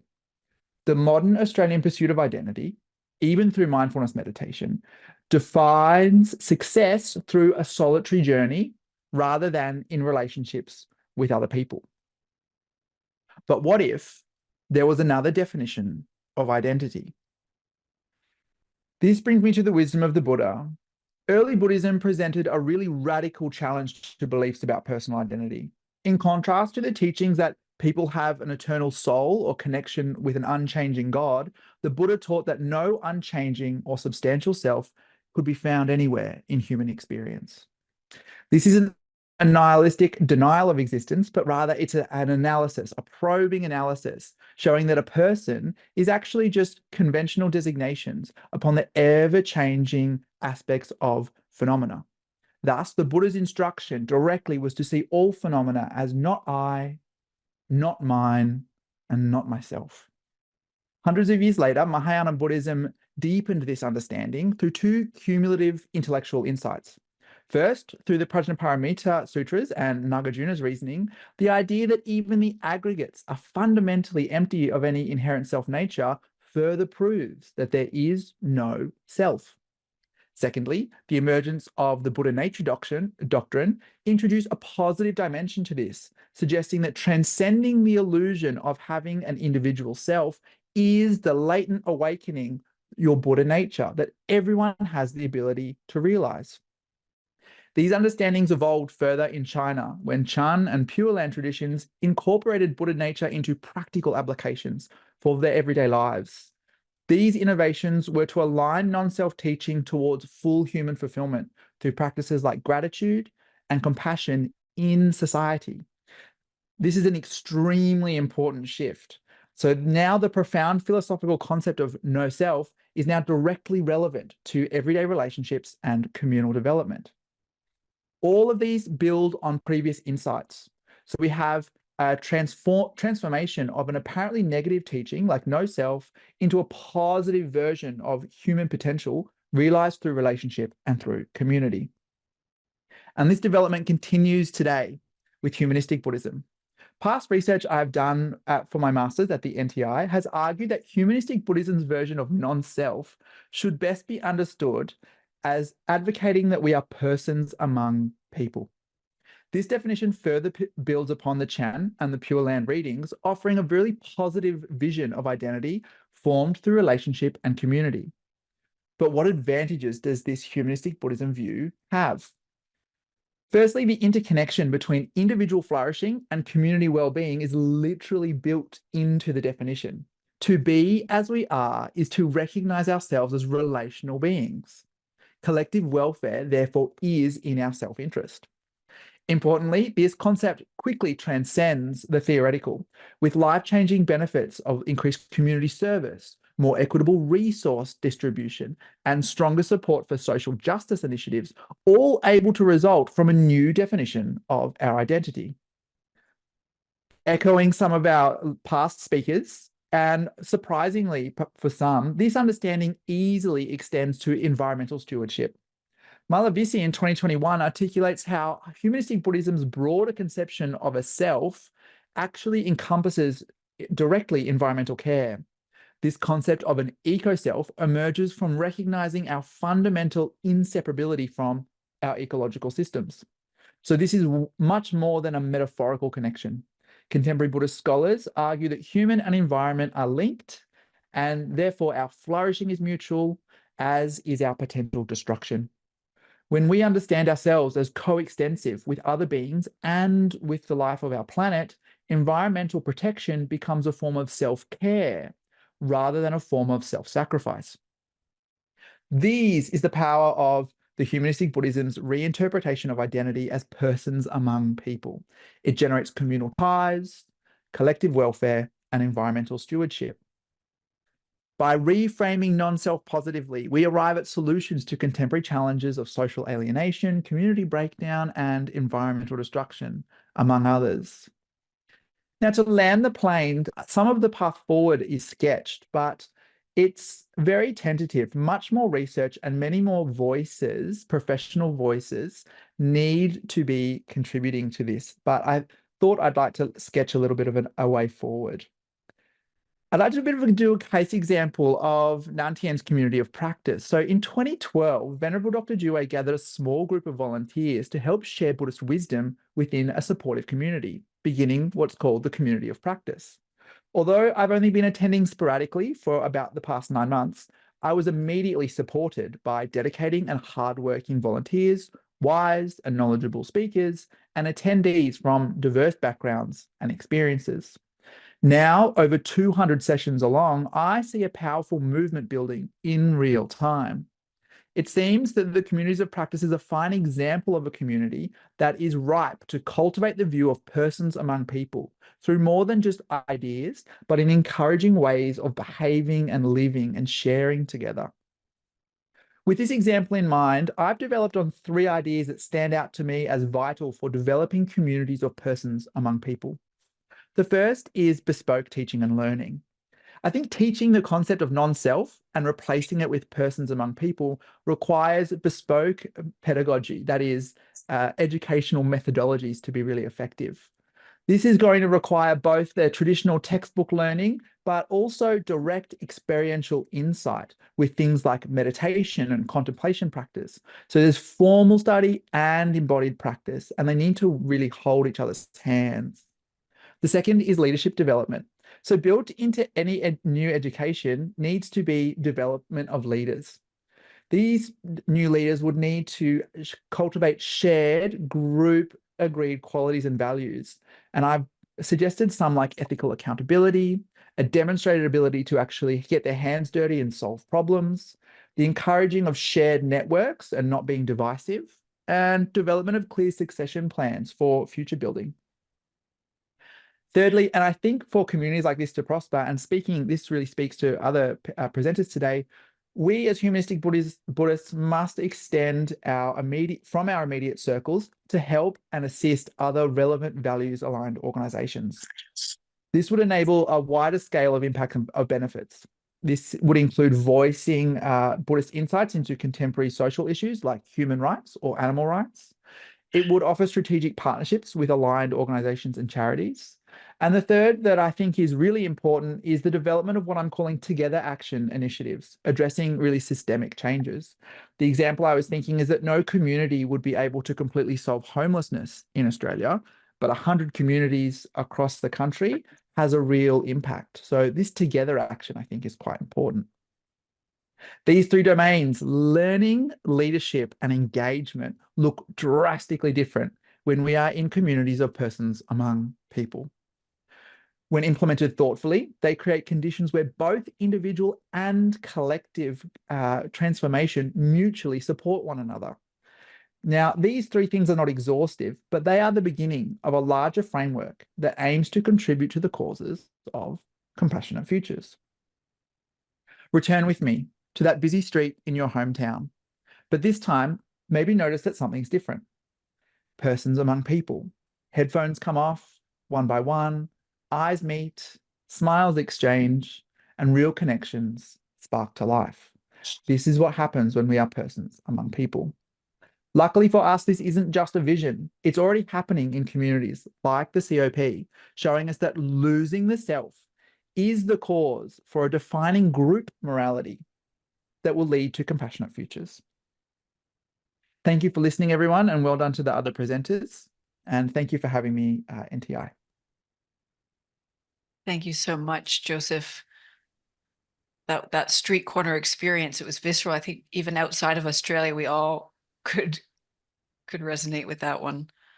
Thank you very much. And our sixth and final presenter today for this panel is Ms. Leong Chiu Moy, and she's presenting from the University of Malaya, Humanistic Buddhism Research on exploring compassionate promotion of Buddhist activities by Fo Guangshan, Malaysia.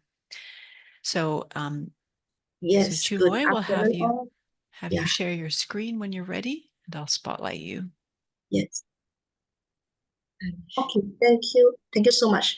Good afternoon all. So to members and all those I think the participants and all the scholars and researchers. So I'm Leong. I'm from Malaysia. So now I'm studying in University Malaya, but I'm lecturing in one of the university in Malaysia, which is Thai UMT. So nice to meet you all here. So today I would like to share about my topics. So I'm empowering the compassionate promotion of Buddhist activities by Fo Guangshan, Malaysia. So I'm doing the social media marketing analysis. So I go out. So this is my outline of my presentation. So first of all, so I would like to do some introduction. So we know that now the social media platform provide a very convenient avenue for the marketing communication through the digital means. So given this affordability and accessibility is not uncommon for the company to leverage this medium to promote their products. So social media marketing is encompass the process of the gaining the website traffic and attention through the various social media platform. So typically the marketing initiative revolve around the creating the compelling content that not only captures the audience interest, but also encourage the audience to share it within their own social cycle or their own social media.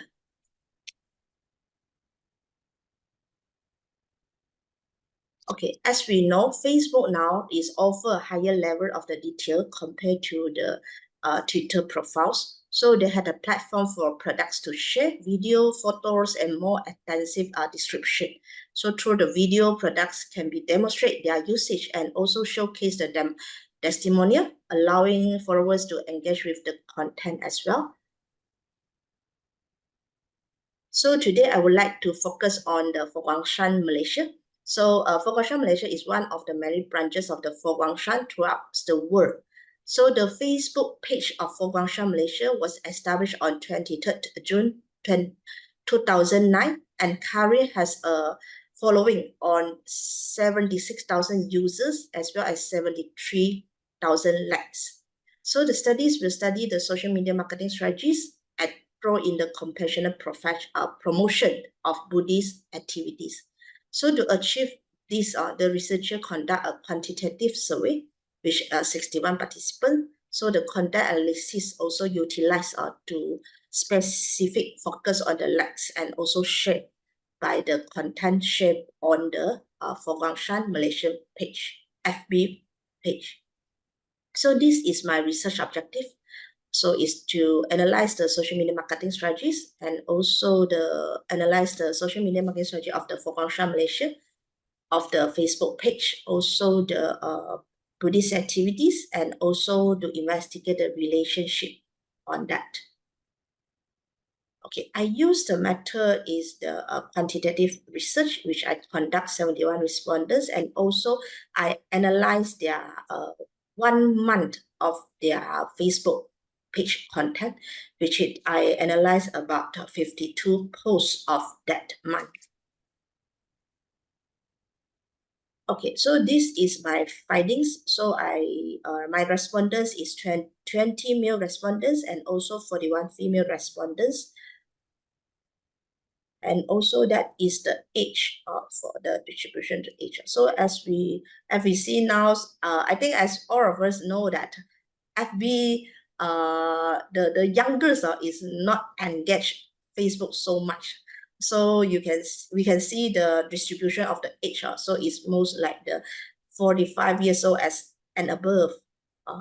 Based on my studies, based on this research. So we know that nowadays, maybe perhaps when we want to engage the youngers to participate in our activities, maybe we need to use another social media platform instead of the Facebook.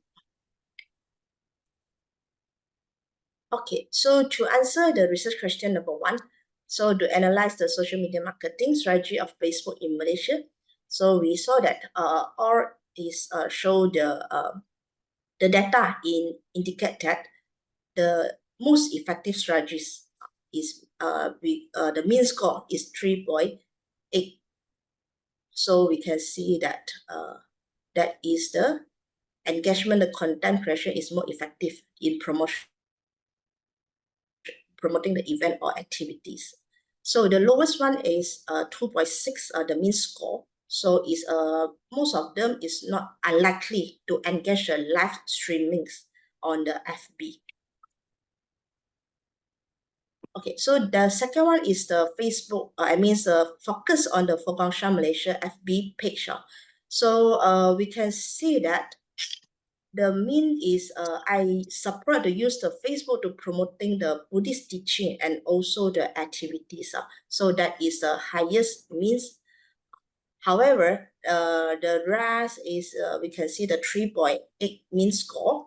I'm interested in the Buddhist practice they are promote on the FB, as well as we can see the lack of the interest. Maybe is the 2.21. I often engage with Buddhist activity or of teaching through the Facebook. Okay, so the next is to I use the content analysis to analyze the FB posting on this Fogangshan Malaysia FB post for 1 month. There is about 51 posting. So next I will show the table, the 5 tables to show the data of this Fogangshan Malaysia FB page. Okay, so the first tables, okay, I analyzed about the frequency of the Fogangshan Malaysia FB page posting. So basically, it found that the posting of the Fogangshan Malaysia FB page, it showed that usually they share the news from the live news agency, which is 人间社新闻. So it's 26 posts out of 52 posts. So, however, it's found that it's rarely the Fogangshan page Malaysia, the FB page, they share the publicity, the activities. So it's 2 out of 52. So it can be analyzed that their social media marketing strategies prioritize the posting related to news and activity. That means after they conducted the activities, they post up the news to share that what is the outcome of the activity, rather than they use the platform to promote the activities. So if compare the publicity of the activity when received less emphasis. Okay, so I analyzed the 26 posts for the so-called the news from this 人间社. So it's found that one of the posts is gained quite high likes, which is 536 likes, which is the opening ceremony of the Dongchan Arts Exhibition. So that is quite a highest like. And also, however, in contrast, the news about the we call the donation, rice donation, is lowest response with 15 likes and 1 share only. Okay, yeah, I highlight this one of the ceremony is the Ulam Bana ceremony hosted between 25th and 30th, 2023. So it's quite frequent. Seems like every day they posted this is Actually, it's a video. Actually, it's a video. So this festival is also known as a Sangha Day, or the Buddha Joyful Day for Huan Si Ri. So marking the conclusion of the Sangha Committee summer retreat. So clearly to see that these 8 videos is gain a very high numbers of likes amongst all the 52 posts. So the first posting, and then is received a remarkable 881 likes, along with the 90 comments and 165 shares. So it can be analyzed that this video captures the spiritual essence of the religion ritual. It's more on the ritual, and also is compassionate. So because Yu Lan Pen, Xiao Qing Bao En is more on like the we give the to appreciate our past ancestors. So that is the way like is can see that there's demonstrate the compassionate promotion for the Buddhist practice. So is attract quite numbers of the likes, comments, and also the share, which this so-called ceremony or spiritual the festival. So that is the throughout the about 1 week's post. Okay, so the next is just now I mentioned the 2 publicity.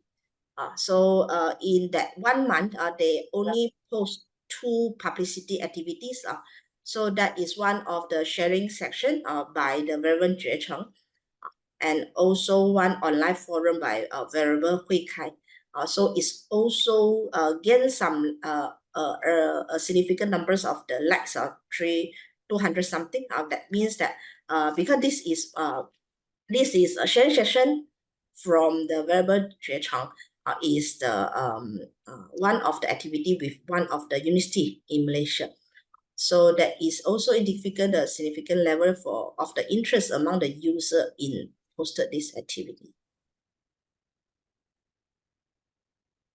Okay, so the last objective is relationship between the social media marketing and also the compassionate promotion of the Buddhist activity. So that the data show that in this study, the independent variables is the social media marketing strategies, while the dependent variable is the compassionate promotion of the Buddhist activities. So the data is show that has the significance level with p-value less than 0.05. Okay, so in summary, the social media marketing strategy play an important role in promoting the Buddhist activities. So the significance observed between the social media marketing strategy and also the engagement with the compassionate Buddhist activities. So the case study of the Foguangshan Malaysia Facebook page is exemplify a strategy and higher effective approach to leverage the social media for the promotion the Buddhist activity. So the news posting of the live news agency, like what I mentioned, 人间社, successfully represent the diversity of the activities. So that is also comply to the Foguangshan 4 Foundation principle, which is promoting Buddhist teaching through the cultural activities, nurture the talent through the education, benefiting the society through the charity programs, and also purify the human hearts and mind through the Buddhist practice. So yes, that is what I shared today. Thank you so much. Thank you, Chumoy. That was shared quite a lot of very strategic information for everybody that we could maybe apply in our own work. So that was interesting. So so Chumoy, you are the 6th and final of our panel presenters. So thank you for being willing to be the final one there. And then we will be breaking in about 10 minutes so people can get off the screen, move around if you're planning on joining the next panel. So we've got about 10 minutes now for some Q&A and discussion. So again, I encourage you, if you're happy to, just put it onto gallery view so that you get a sense that we're in the room together. And if you're happy to put your video on, even better. And if you've got any questions for our presenters or any thoughts you'd like to share. Do you feel if we see the uncomfortable, often, we turn away from uncomfortable. So a lot of us do, because, everything is sanitized. The image is great. We don't want to know what's there because it's very comfortable to be and pleasurable to be where we are.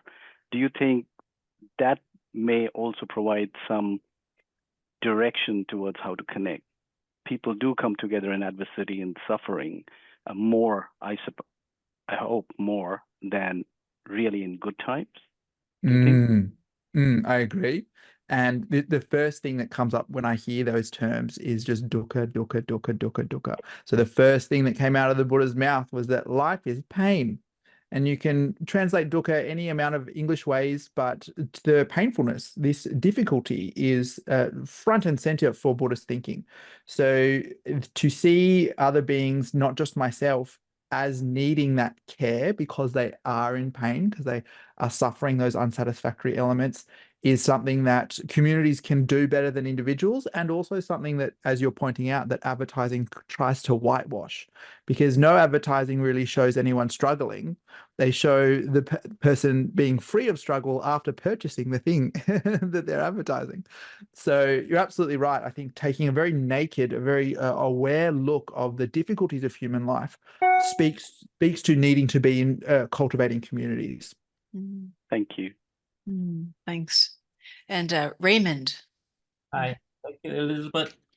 Our Buddha master had mentioned in his Humanistic article, saying that Humanistic Buddhism aims to achieve a state of mind that is free from worries, fears, and delusions.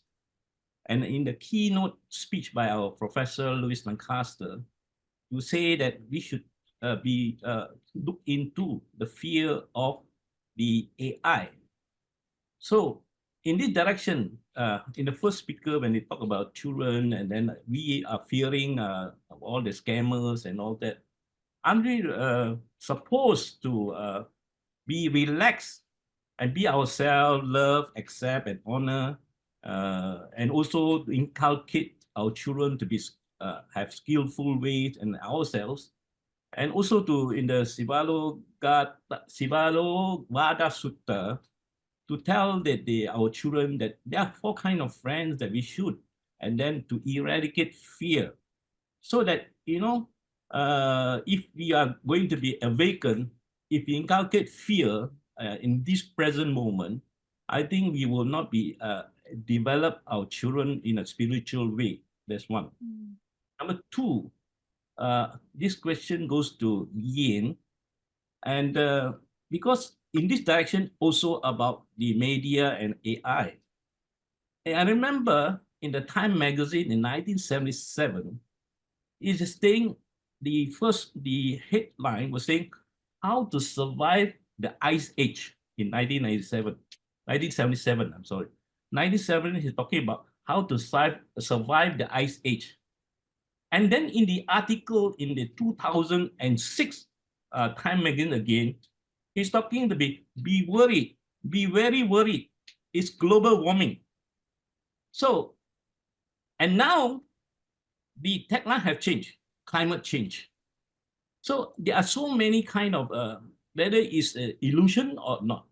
So we knows that there are more than 1,000 scientists saying that during the time when the temperature rises 1 degree, the world, from the space, they can see the world is more greener when the carbon dioxide level is higher.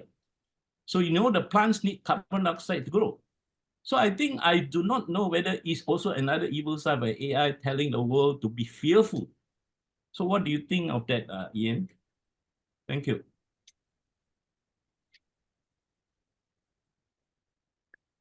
Ian, do you understand the question? Do you want him to just repeat that, in a nutshell?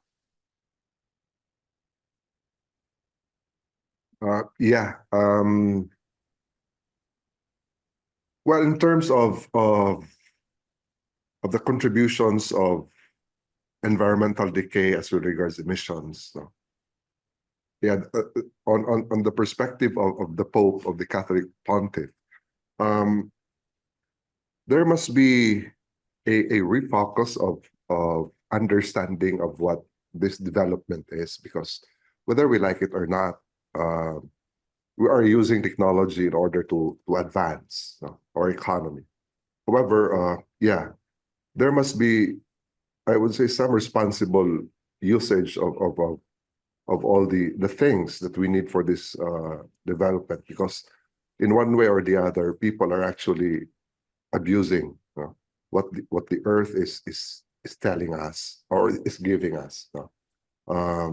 Yeah, not too much, not too little. Going back, connecting it with the idea of principle of moderation, which is also a humanistic Buddhist view. So in one way or the other, this could help lessen the environmental crisis that the world is facing right now. I guess that is how I understand Raymond's view. Thank you. What stands out to me, what you've just said there, Ian, is listening to what the earth is telling us. Not necessarily what AI is telling us, but what is the message that the earth is telling us is the one we really need to listen to.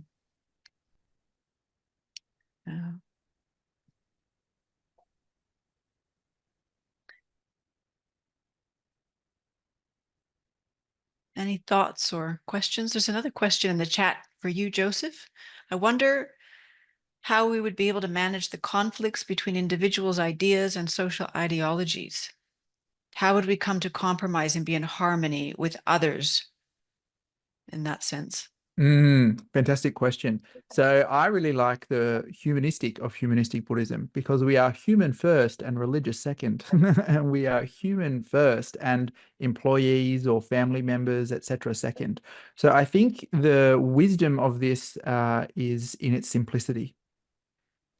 These things are transcended by finding common ground. And I cannot think of more common ground than, are you a human? Am I a human? Let's work together based on that. So I completely see the difficulties in engaging with people who want to see someone as not human, because they are from a different religious tradition or a different political persuasion. We kind of see that rhetoric at the moment. But if you can cultivate a view that we are people first, and I don't think you'll go wrong.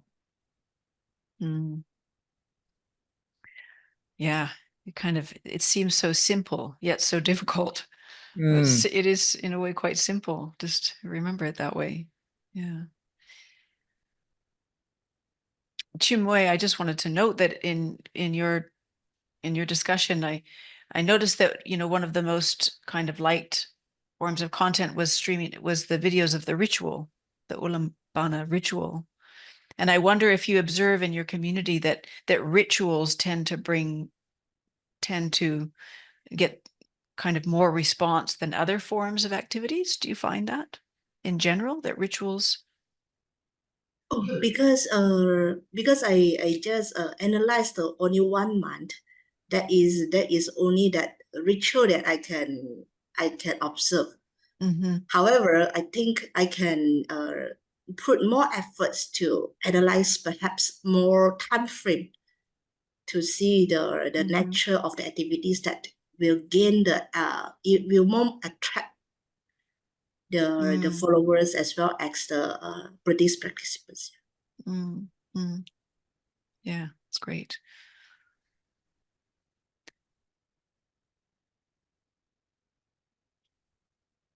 Any other comments on anything that's come up for you, come up in the presentations?